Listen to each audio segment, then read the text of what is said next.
Hello everyone, welcome back to my YouTube channel. तो आज हम समझने वाले हैं ज्योग्राफिकल डाइवर्सिटी ऑफ इंडिया के बारे में, जो कि बहुत ही इंटरेस्टिंग चैप्टर है क्लास 7 की ज्योग्राफी का। चलिए स्टार्ट करते हैं और इसको हम अच्छे से समझते हैं। मान लीजिए अगर आप स्पेस पर गए और आपसे पूछा गया कि वहाँ से आपको इंडिया कैसा दिखता है, तो आप क्या जवाब दोगे? शायद आप राकेश शर्मा जी के जैसे ही जवाब देंगे जैसे उनसे पूछा गया था सेम सवाल।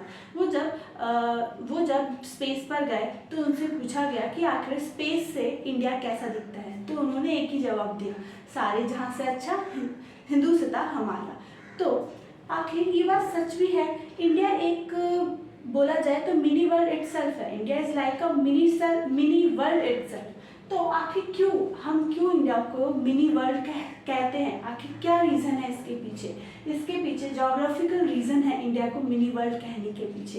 तो चलिए इंडिया पे हम आज एक इमेजिनरी हेलीकॉप्टर राइड करते हैं और समझते हैं आखिर क्या ऐसी ज्योग्राफिकल डाइवर्सिटी है जिसकी वजह से हम इंडिया को मिनी वर्ल्ड कहते हैं। चलिए सबसे पहले स्टार्ट करते हैं नॉर्थ से, जो कि है the Himalayas, the mighty wall of India. तो देखिए हिमालय, द ग्रेट हिमालय, जो कि एक एक्ट करता है नेचुरल बैरियर के जैसे, हमें प्रोटेक्ट करता है कोल्ड विंड से और बहुत सारी ऐसी नेचुरल हार्मफुल एक्टिविटीज से हिमालय क्या करता है, हमें प्रोटेक्ट करता है। वो एक नेचुरल बैरियर की तरह वर्क करता है। आखिर हिमालय का मतलब क्या है, इसके बारे में समझते हैं। देखिए हिमालय को अगर हम ब्रेक डाउन करें तो हिमा मतलब स्नो, आलय मीन्स होम।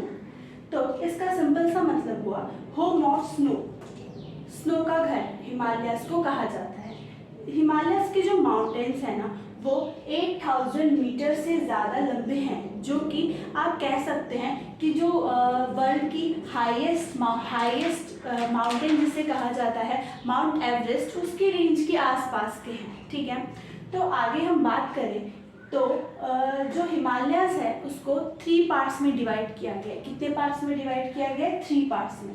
पहला है हिमाद्री, जो कि हाईएस्ट रेंज को कहा जाता है। जो हिमालय के हाईएस्ट रेंज है उनको हिमाद्री कहा जाता है। हिमाचल, जो मिडिल रेंज होते हैं हिमालय के, उसे हम हिमाचल कहते हैं। इसके अंदर जैसे शिमला हो गया, नैनीताल हो गया, ये सब चीज़ें आती हैं। ठीक है, ये सब स्टेट्स आते हैं। ठीक है, शिमला हो गया, नैनीताल हो गया।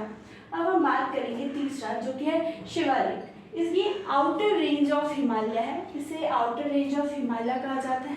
ठीक, अब हम एक इम्पॉर्टेंट चीज़ समझते हैं कि आखिर हिमालय को वाटर टावर ऑफ एशिया क्यों कहा जाता है।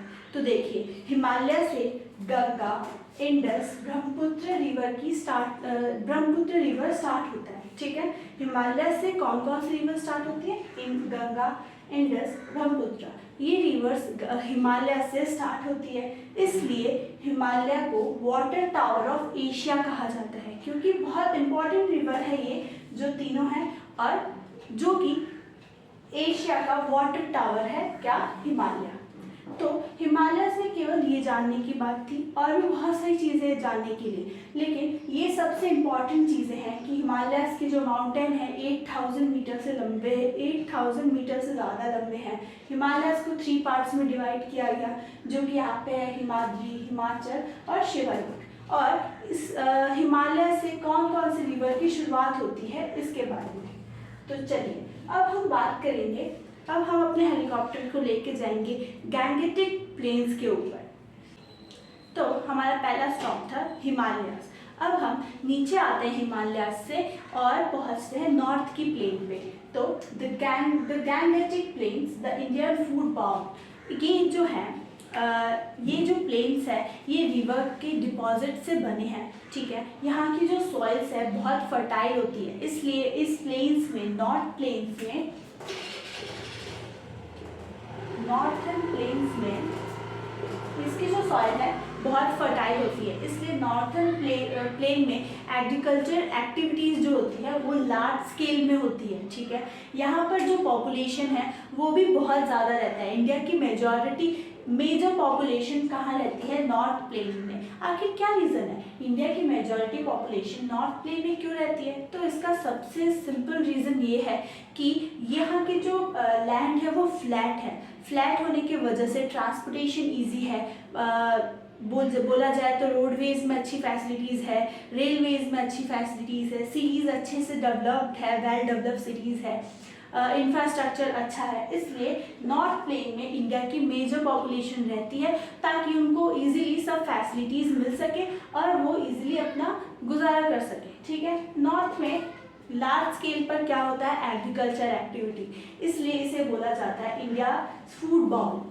चलिए और हम नेक्स्ट बात करते हैं तीसरे टॉपिक पर। पहला स्टॉप हमारा था द हिमालय, दूसरा स्टॉप था द गैंगेटिक प्लेट जिसको हम नॉर्थर्न प्लेन भी बोलते हैं। अब हम बात करेंगे तीसरे स्टॉप पे। आखिर तीसरा स्टॉप क्या होगा? तो तीसरा स्टॉप है the Thar desert, the golden land.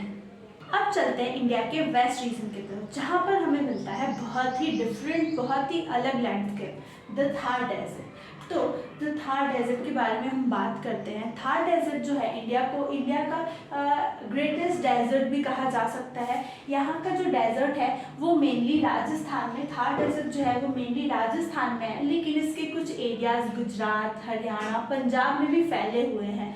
तो यहाँ पे हमने बात की अभी थार डेजर्ट के लोकेशन के बारे में कि आखिर लोकेशन कहाँ है उसका। तो लोकेशन अभी मैंने बताया मेनली राजस्थान में है, लेकिन उसके कुछ एरियाज गुजरात, पंजाब, हरियाणा तक फैले हुए हैं। अब हम बात करते हैं थार डेजर्ट की क्लाइमेट कंडीशन के बारे में कि आखिर यहाँ की क्लाइमेट कंडीशन कैसी है। तो देखिए, दिन के डे टाइम में यहाँ का टेम्परेचर एक्सट्रीम हाई होता है। टेम्परेचर कभी कभी 45 डिग्री से भी ज़्यादा बढ़ जाता है, लेकिन जब रात होती है तो यहाँ का टेम्परेचर डाउन हो जाता है, अचानक से ही कम होने लगता है बहुत, ठीक है।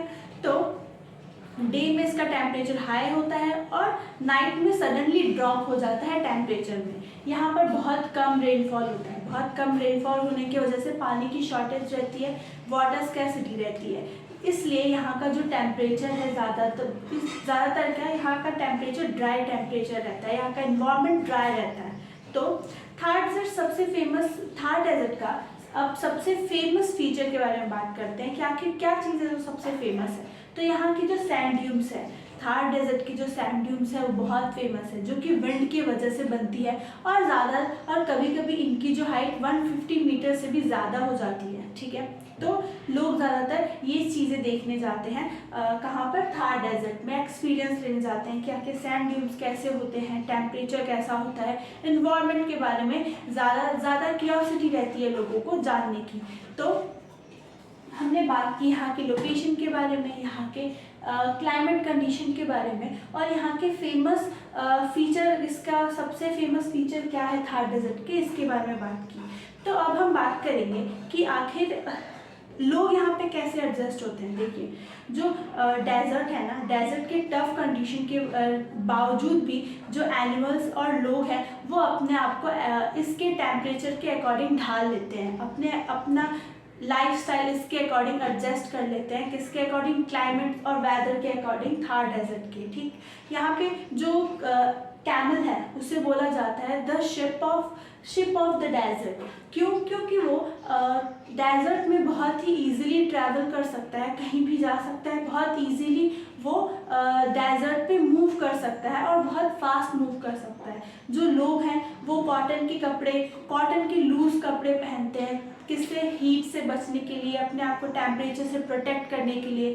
घर ज़्यादातर मिट्टी और पत्थर से बनते हैं ताकि उनका जो अंदर का टेम्परेचर हो वो ज़्यादा हाई ना जाए दिन के टाइम पे। और वाटर स्कैर्सिटी की वजह से, मतलब रेनफॉल तो बहुत कम होती है थार डेजर्ट में, मतलब बहुत कम होती है, तो वाटर स्कैर्सिटी की प्रॉब्लम फेस करते हैं लोग। तो इसलिए ट्रेडिशनल मेथड यूज़ करते हैं ये लोग वाटर को सेव करने के लिए, फ्यूचर यूज़ करने के लिए, ठीक।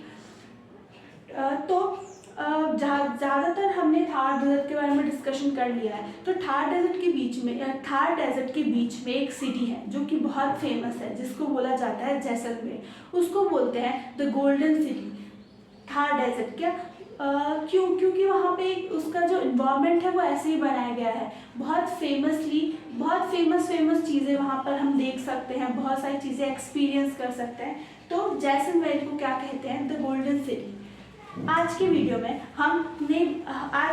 में हम केवल इतना ही ट्रैवल करेंगे। नेक्स्ट स्टॉप कौन सा होगा ये हम आपको नेक्स्ट वीडियो में बताएंगे। तब तक के लिए आपको ये वीडियो अच्छी लगी हो तो प्लीज़ लाइक, शेयर और सब्सक्राइब जरूर कीजिएगा। मिलते हैं नेक्स्ट वीडियो में नेक्स्ट स्टॉप के साथ। Thank you.